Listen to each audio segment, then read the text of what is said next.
my love for you people, and for the love of teaching forestry, Akash is here reporting for today. Indian Forest Community Service in charge, working under the regime, gonna become a deputy range forest officer.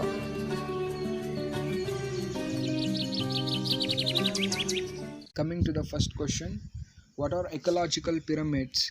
Explain different types. Mention the implications of concepts of ecological pyramids in understanding the forest ecosystem.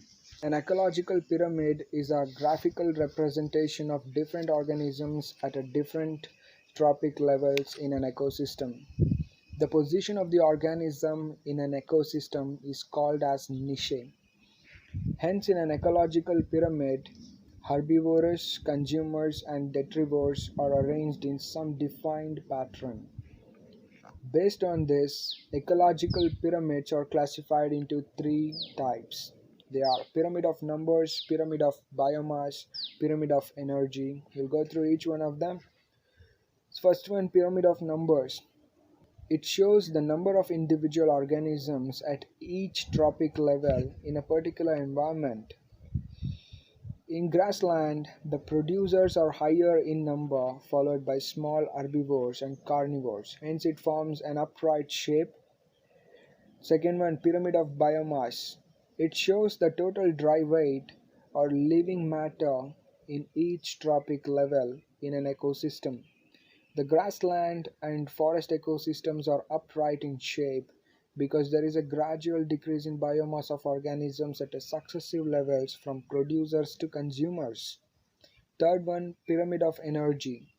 It shows the rate of energy flow at a successive trophic levels in an ecosystem. The pyramids of energy are always in upright shape. So this completes the first question. Coming to the second question, write in detail regarding the appointment of authorities and restrictions of hunting of wild animals under the Wildlife Protection Act of 1972. See, Wildlife Protection Act of 1972, it consists of many chapters from chapter 1 to chapter 6. Here the question is seeking about the authorities to be appointed. That comes under chapter 2, and hunting of wildlife, that comes under chapter 3. So we are going to study chapter 2 and chapter 3. In chapter 2, this deals with the authorities to be approved under this act. It consists of a section 3 to section 8. Section 3 states that the authorities to be appointed by central government for this purpose, for the purpose of this act. Number 1, Director of Wildlife Preservation. Second one, Assistant Director of Wildlife Preservation. Third one, any officers if necessary. Section 4 states that authorities to be appointed by state government for the purpose of this act are: number 1, Chief Wildlife Warden. Second one, Wildlife Warden. Third one, any officers if necessary. Section 5 states that it deals with the power of declaration by the Director of Chief Wildlife Warden.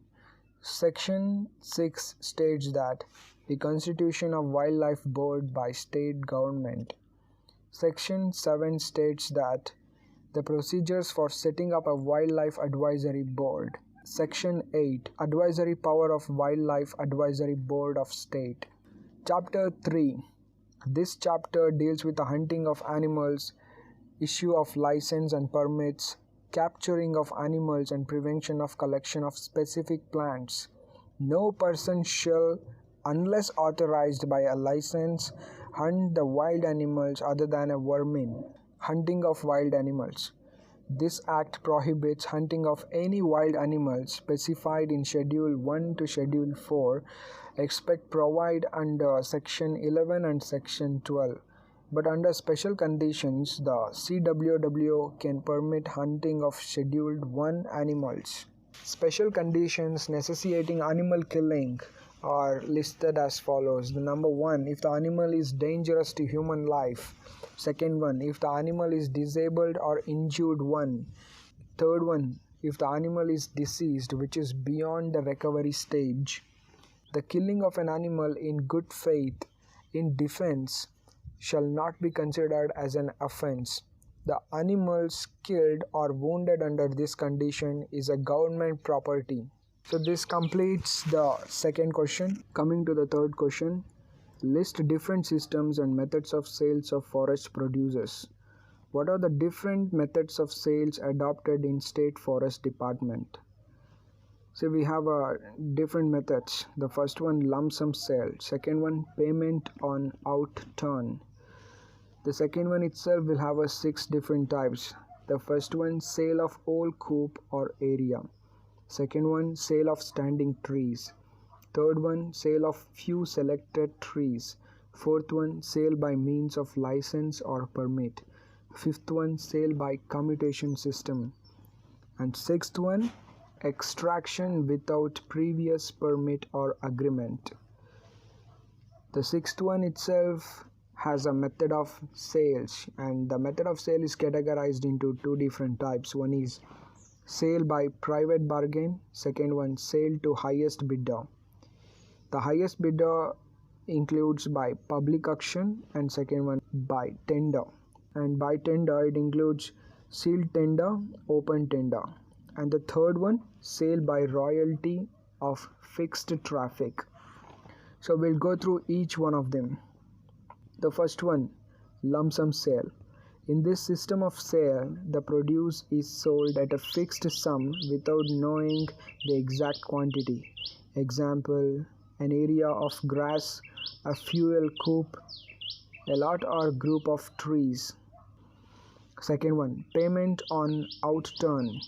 In this system of sale, the produce is sold at a fixed price per unit quantity of produce. Example, number of wood logs, timber value per cubic meter. This system of sale may be worked out in any one of the following ways.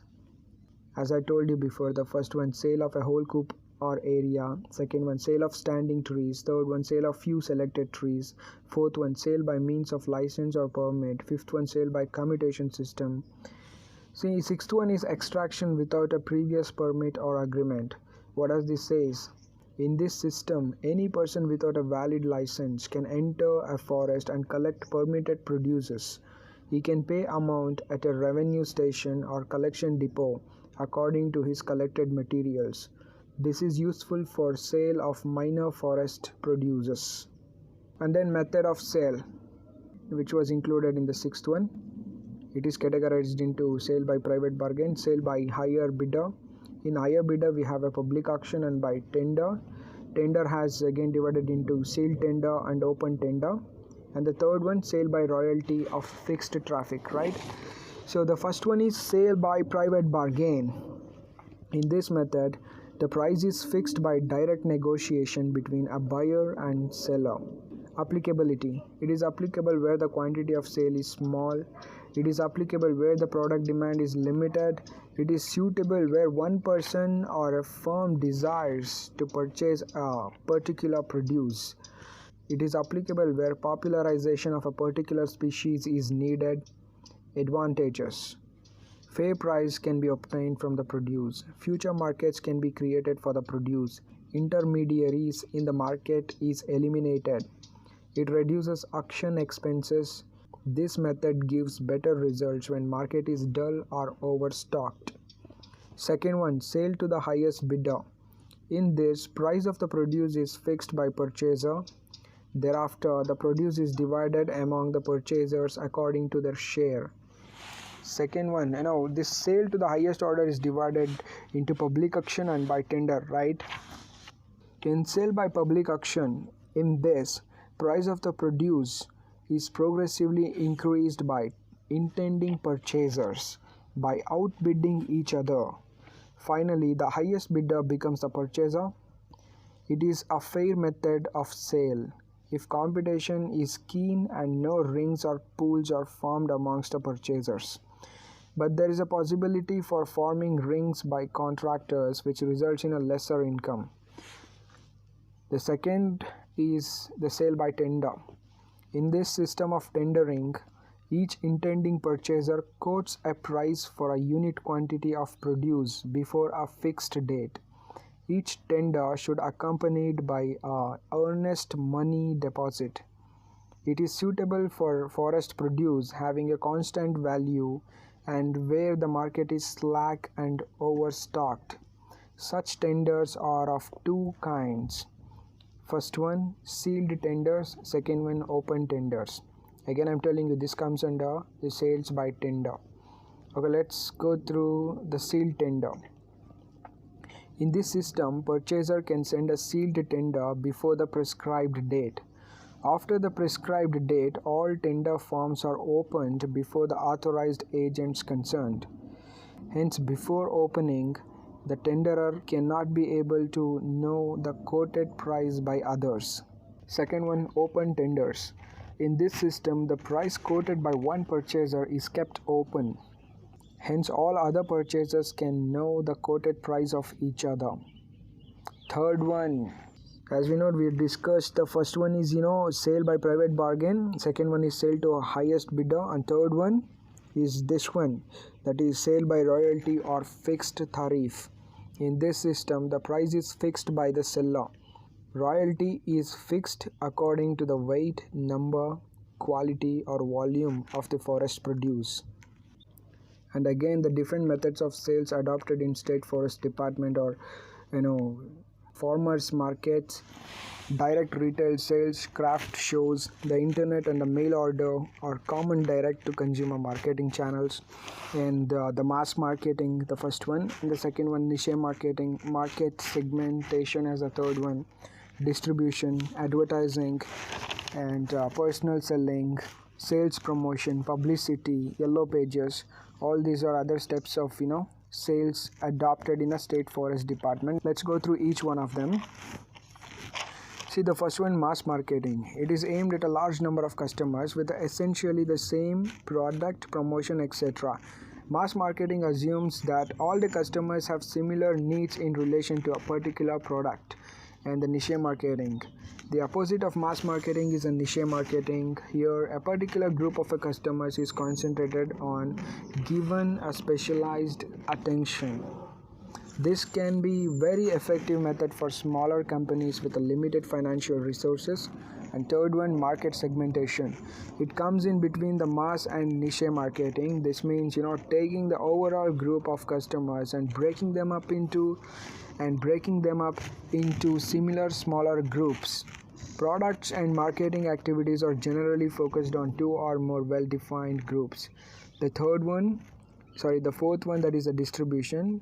See, without a proper distribution, products have no way of reaching the ultimate consumer. So in a distribution, we need a middleman or intermediary who serve many functions such as maintain contact with the buyer, negotiate price and delivery, establish contracts and delivery. And then it comes to advertising. Fifth one, that is the fifth point, advertising. It is the ability to reach a large audience at a relatively low price.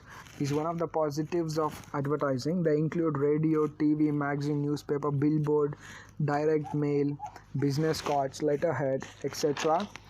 Coming to sixth point, that is personal selling. It is a person-to-person presentation of information about the firm, products or services. First, the message can be tailored to each individual customers.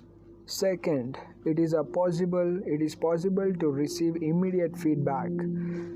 Skilled sales representative can create a great advantage for a company. Seventh one, sales promotion. It is a non-personal communication in the form of free samples, coupons, trade shows, contests, etc. And the eighth one, publicity.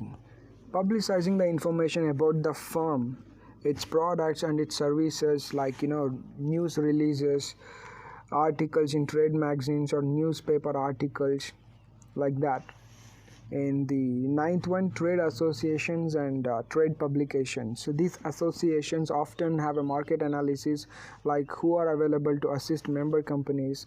These publications generally update prices and market information in a weekly or monthly newsletter. And the last one, that is yellow pages. It provides a way for potential customers to locate you, and also it helps you to locate potential customers. So this completes the third question. Coming to the fourth question, describe the causes of deforestation. What are the measures to be taken for control of deforestation? See, deforestation causes can either be direct or indirect. Among direct causes are: first one, natural causes such as hurricanes, fires, parasites, and floods. Second one, human activities such as agricultural expansion, cattle breeding, timber extraction, mining, oil extraction, dam construction, and infrastructure development.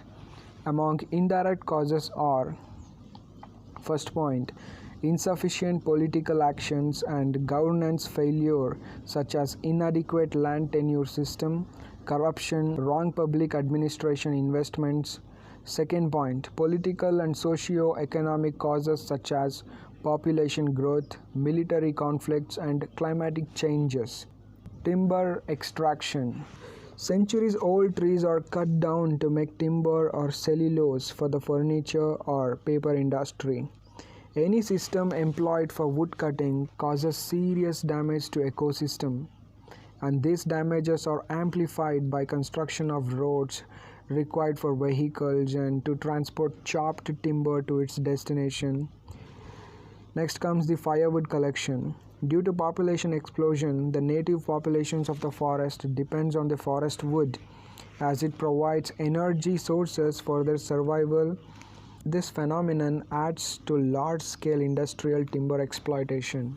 Next comes the road construction. Besides the construction of roads to transport timber, also dam construction and industrial exploitation of mines contribute to massive deforestation.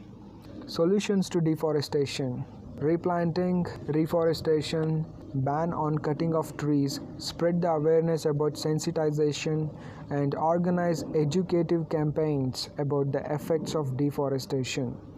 Go paperless at home and in the office. Buy recycled products and then recycle them again. So this completes the fourth question.